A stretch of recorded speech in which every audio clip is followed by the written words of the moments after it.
pemasukan RUU KUHP ya Pak? Iya, terima kasih ya. Kami dari Komisi Judisial hari ini ada rapat dengan pendapat ya. Tadi Komisioner KY, di samping saya sebagai ketua ada Pak Joko dan Pak Bijak Kadafi. Tentu saja berbagai upaya dilakukan dalam rangka meningkatkan trust publik ya kepada lembaga peradilan. Nah, kan kita tahu KY berwenang untuk melakukan pengawasan dari aspek etik dan perilaku hakim. Nah, hari ini KY memberikan masukan-masukan terkait dengan upaya kita memperbaiki kerja hakim kita yang kita harapkan nanti masuk di dalam KUHP. Nah, banyak hal tadi disampaikan, termasuk diantaranya bagaimana terkait dengan dissenting opinion, kalau bisa juga diatur. Kemudian menyangkut apa lagi Pak Joko nanti dilanjutkan. Nanti persilakan Pak Joko. Apa lagi tadi aspeknya? Yang penting pemantauan ya. Juga mungkin menambahkan apa yang disampaikan Pak Ketua. Artinya ini kan perubahan KUHP yang ada hubungannya dengan tugas KY, terutama misalnya pemantauan. Selama ini kan pemantauan itu yang bisa dilakukan hanya untuk pemantauan sidang terbuka untuk umum. Kita berharap nanti ke depan di dalam KUHP yang terbaru tidak hanya bisa dibantu untuk sidang terbuka untuk umum. Kalau bisa sidang tertutup itu kan merupakan kewenangan dari Komisi Judisial. Selain itu pemantauan itu kalau bisa tidak hanya di tingkat pertama yang bisa kita pantau, tetapi nanti di tingkat banding, kasasi, termasuk BK juga bisa dipantau. Selain itu juga membantu tentang penasihat hukum ya bagi terdakwa, tersangka dan sebagainya. Selama ini yang sudah diatur kan bantuan tentang penasihat hukum itu untuk tersangka, terdakwa hanya pada tingkat pertama dan banding. Padahal itu kan nanti ada upaya hukum lebih lanjut misalnya kasasi. Itu kan selama ini kan untuk para terpidana, kalau sudah kasasi ke terpidana itu kan tidak punya biaya untuk itu. Oleh karena itu kami usulkan bahwa nanti juga diatur. Ya. Selain itu masih ada. Ya, mungkin hal yang penting juga adalah bagaimana persidangan elektronik. Ya, kan sekarang kan supaya pengawasan itu juga oleh publik, akses untuk persidangan elektronik itu yang dikatakan terbuka untuk umum itu di dalam KUHP juga diatur bahwa akses itu publik juga bisa mengakses. Jangan sampai akses persidangan elektronik itu hanya pihak-pihak tertentu saja.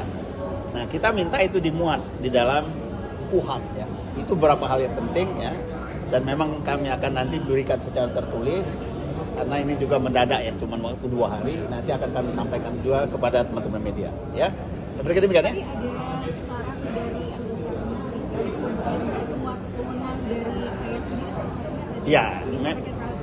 Ya memang ironis ya. Di satu sisi KY ini diatur dalam Undang-Undang Dasar ya, pasal 4B Undang-Undang 95 ya, sebagai lembaga tinggi negara.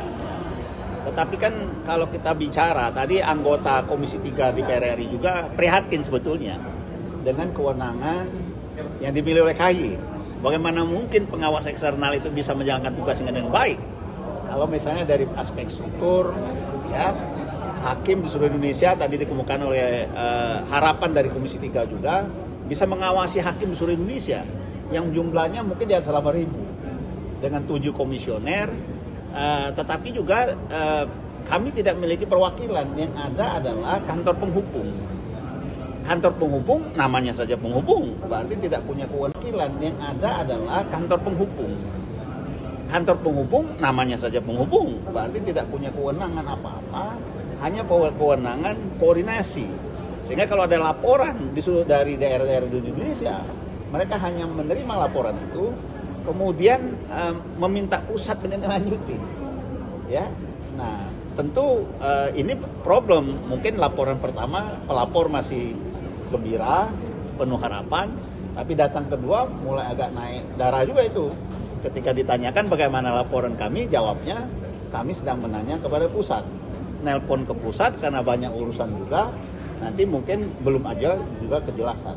Jadi kalau bicara, kita tentu berterima kasih kepada Komisi 3 yang juga memberi atensi terhadap penguatan itu. Oleh karena itu KY mengusulkan revisi Undang-Undang KY yang saya sendiri beserta beberapa teman itu sudah bertemu dengan Pak Bobasan selaku Ketua Badan Legislasi.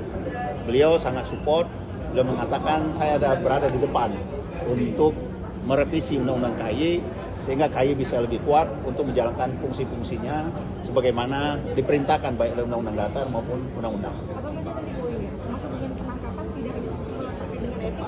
Ya kan harapannya kalau tadi kan Komisi 3 yang mengemukakan bahkan misalnya supaya KY ada kewenangan menangkap. Saya pikir walaupun mungkin itu menjadi perdebatan, tetapi kan sebenarnya banyak juga yang mengharapkan KY punya fungsi penyadapan misalnya. Walaupun demikian tentu KY tidak pada posisi untuk mengeluh dengan ketentuan yang ada. Kami hanya mengusulkan kalau ada perubahan segala sesuatunya tentu pembuat undang-undang dan kami pada posisi tidak untuk menyerah dengan undang-undang yang ada. Seperti itu kan ya. Pak Isma terkait dengan KY yang belum bisa solusi calon hakim agungnya ini kira-kira karena apa Pak? Mungkin anggarannya itu dampak efisiensi anggaran ya? Ya saya pikir kan tugas komisioner KY salah satunya adalah menyeleksi hakim agung. Sudah disampaikan oleh juru bicara kami, Prof. Mukti, juga kepala bidang, ketua bidang yang terkait dengan itu. Tentu yang pertama KY pada posisi mengikuti apa yang menjadi kebijakan negara. Tentu itu ya.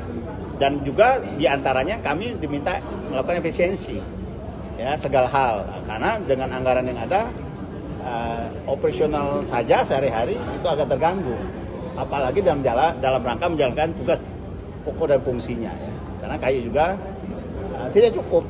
Karena gaji pegawai saja itu hanya cukup sampai bulan Oktober. Ya. Itu saya tadi dapat kabar BBM kami mulai bulan depan beli sendiri.